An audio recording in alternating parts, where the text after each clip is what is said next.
ನಮಸ್ಕಾರ, ನಾನು ಅರ್ಪಿತಾ. ಲೋಕ್ ದರ್ಶನ್ ಡಿಜಿಟಲ್ಗೆ ಸ್ವಾಗತ. 3,000 ಹೂಡಿಕೆದಾರರು 160 ಕೋಟಿ ರೂಪಾಯಿ ವಂಚನೆ ಆರೋಪ. ಬೆಳಗಾವಿಯ ಅಪೆಕ್ಸ್ ಬೀಚ್ ಕ್ರಾಪ್ ಪ್ರಕರಣದಲ್ಲಿ ಪೊಲೀಸ್ ತನಿಖೆ ಚುರುಕು.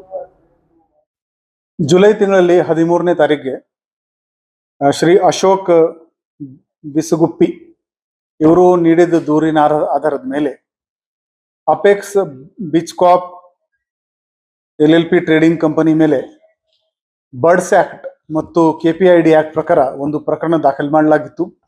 ಈ ದೂರಿನಲ್ಲಿ ಸುಮಾರು 3,000 ಜನರಿಂದ ಈ ಕಂಪನಿ ಪದಾಧಿಕಾರಿಗಳು ಸ್ಟಾಕ್ ಮಾರ್ಕೆಟ್ನಲ್ಲಿ ಇನ್ವೆಸ್ಟ್ ಮಾಡ್ತೀವಿ, ರಿಯಲ್ ಎಸ್ಟೇಟ್ನಲ್ಲಿ ಇನ್ವೆಸ್ಟ್ ಮಾಡಿಕೊಂಡು ಹೆಚ್ಚಿನ ಇಂಟ್ರೆಸ್ಟ್ ನಿಮಗೆ ನಾವು ಕೊಡ್ತೀವಿ ಅಂತ ದೂರು ನೀಡಿದರು.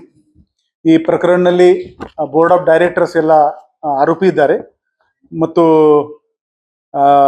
ಈ ಪ್ರಕರಣದಲ್ಲಿ ತನಿಖೆ ಮಾಡಿಕೊಂಡು ನಮ್ಮ ತಿಲಕವಾಡಿ ಇನ್ಸ್ಪೆಕ್ಟರ್ ಶ್ರೀ ಪರಶುರಾಮ್ ಪೂಜಾರಿ ಮತ್ತು ಅವರ ಸಿಬ್ಬಂದಿ 6ನೇ ಆರೋಪಿ ಅರ್ಜುನ್ ಮಹಾದೇವ್ ವಾಗ್ಮಾರೆ ಇವನಿಗೆ ದಸ್ತಗಿರಿ ಮಾಡಿದ್ದಾರೆ.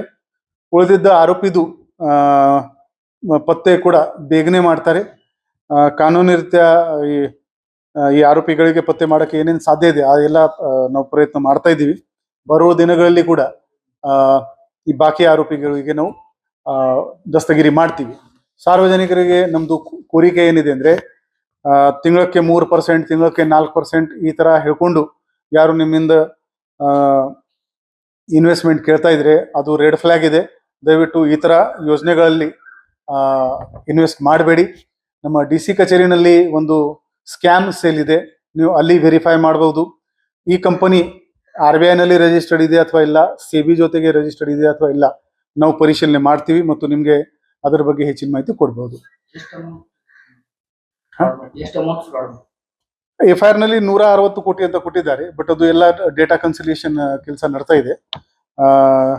ಅವರು ಏನು ಕೋಆಪರೇಟ್ ಮಾಡ್ತಾ ಇಲ್ಲ, ಅದರಲ್ಲಿ ರೇಟ್ ಕೂಡ ಮಾಡಿದೀವಿ, ಅಲ್ಲಿ ಏನೇನು ದಾಖಲಾತಿ ಸಿಕ್ಕಿದೆ ಅದು ಎಲ್ಲ ಪರಿಶೀಲನೆ ಮಾಡಿಕೊಂಡು ಈಗಾಗಲೇ ಈ ಕೇಸ್ 50 ಕೋಟಿಗಿಂತ ಜಾಸ್ತಿ ಇರೋದ್ರಿಂದ CIDಗೆ ವರ್ಗಾವಣೆಗೆ ನಾವು ಪತ್ರ ಬರ್ದಿದ್ದೀವಿ. ಇನ್ನೂವರೆಗೆ ನಾವು ರಿಪ್ಲೈಗೋಸ್ಕರ ಕಾಯ್ತಾ ಇದ್ದೀವಿ. ಇದರಲ್ಲಿ ಕೆಲವು ಆರೋಪಿ ದುಬೈಗೆ ವಿದೇಶಕ್ಕೆ ಹೋಗಿದ್ದಾರೆ ಅಂತ ಮಾಹಿತಿ ಇದೆ. ಇಂಡಿಯಾದಲ್ಲಿ ಯಾರಿದ್ದಾರೆ ಅವರಿಗೆ ಪತ್ತೆ ಕೂಡ ನಾವು ಬೇಗನೆ ಮಾಡ್ತೀವಿ. ಅದರೊಂದು ಲೀಗಲ್ ಪ್ರೊಸೆಸ್ ಇರುತ್ತೆ, ಅದು ಬಳಸ್ಕೊಂಡು ನಾವು ಅವರಿಗೆ ದಸ್ತಗಿರಿ ಮಾಡ್ತೀವಿ. ಒಬ್ಬ ಆರೋಪಿಯನ್ನು ಬಂಧಿಸಲಾಗಿದ್ದು, ಉಳಿದವರಿಗಾಗಿ ಪೊಲೀಸ್ ತನಿಖೆ ಮುಂದುವರೆದಿದೆ. ಇದೇ ರೀತಿಯ ಸುದ್ದಿಗಳಿಗಾಗಿ ನೋಡ್ತಾ ಇರಿ ಲೋಕ್ ದರ್ಶನ್ ಡಿಜಿಟಲ್.